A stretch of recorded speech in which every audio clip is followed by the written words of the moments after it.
Basta mga kabakal, ito na yung toyakalan natin. Ito na ang kanyang narating. Naging full detachable na siya. Bali detress na yung naging chamber niya. Tapos din, manananggal. Ayan siya. So paano ba ito i-assemble? Ito lang yan, assemble yan.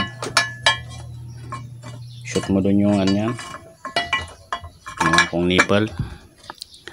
Tapos ilagay itong connector na elbow sa ilalim.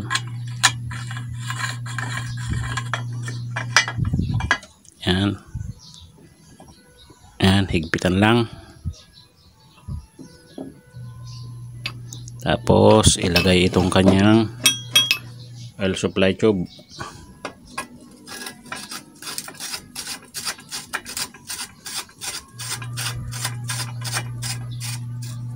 Yung performance nito mga kabakal nandyan sa screen. Pa-plus ko dyan. Ayan siya. Tapos ilagay natin yung air supply tube.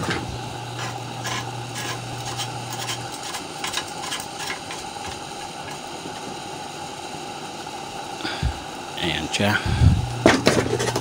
Hop. Tulog yung camera ko Ayan siya. Lagay natin to. Kanyang saklob. Para ginawa ko kasing ganito para madali siyang linisin. At madaling tanggalin itong kanyang nozzle. Ayan. Ito yung kanyang salangan.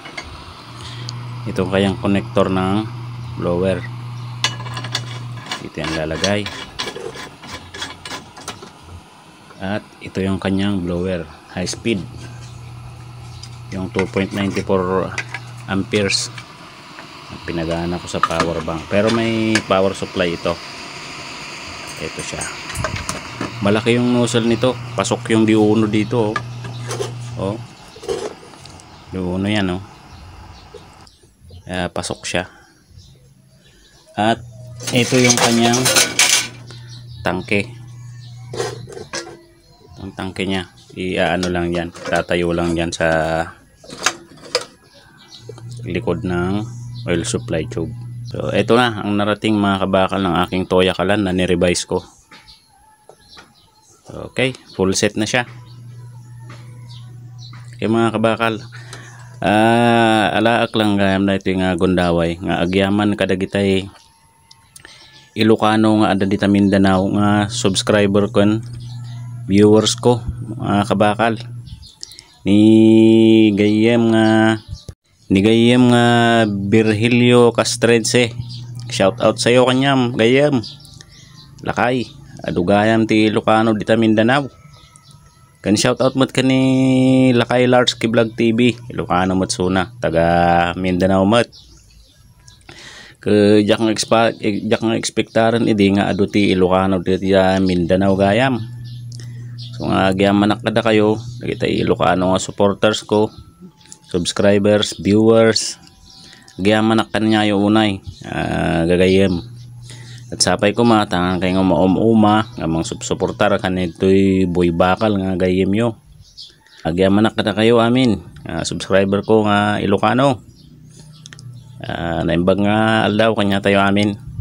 Okay, gagayem pa nga nakasubscribe dita nga gagayem lakay gamin ti expression no Ilocano ti pagsasao tayo kasi mga kabakal yung namin expression namin pagka sinabing Ilocano, lakay na yung parang trademark namin yung code namin na tinatawag.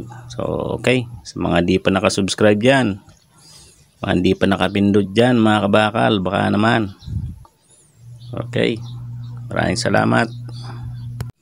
At sa lahat ng aking mga kabakal na nakilala ko sa pagkakalan, maraming salamat sa inyo. Dahil sa inyo, natutunan ko ang gumawa ng ganito. Sa mga hindi nagdamot ng kanilang mga nalalaman, ulitin ko na ulit yung mga nakatulong sa akin noon. Unang-una pa lang si Sir Jaime.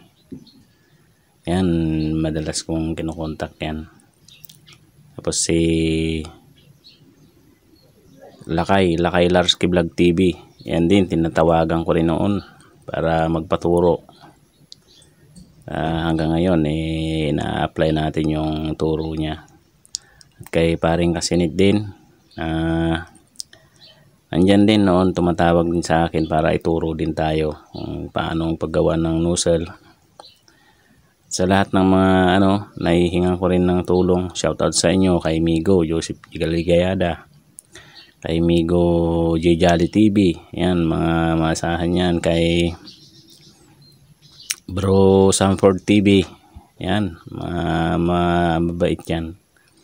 Yan, dumadaan pa yan sa akin minsan si Bro Sanford TV, nagbibigay ng grasya.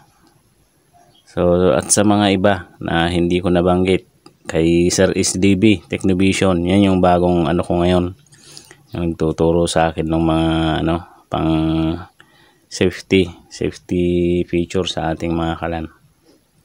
Kaya shout out din sa iyo, Sir SDB Technovision. Dahil sa iyo marami ring natutunan yung mga kasamahan natin sa safety ng kalan, lalong lalo na yung inilabas mo na splash proof na design. Yan yung pang safety talaga sa talsik ng tubig. Tsaka sa mga iba pang design na lalabas, yung kagaya nung inilabas mo rin na kagaya kay Bro Hardest na mas pinasimple, pwede na yun, masundan, madali na lang. Kaya salamat din kay Bro Hardest, shoutout sa iyo Bro Hardest, sa inilabas mong design para sa safety rin ng ating mga kalan. At sa lahat ng mga kasamahan natin na hindi ko nabanggit, shoutout sa inyong lahat mga kabakal. Maraming salamat sa inyo. Dahil sa inyo nandito ako ngayon na natuto rin, at talagang napakinabangan ko rin yung ginugol ko na panahon para dito sa pagdiscovery ng ating kalan. So paano, hanggang dito na lang muna, hanggang sa susunod na vlog ulit. Okay, maraming salamat ulit mga kabakal.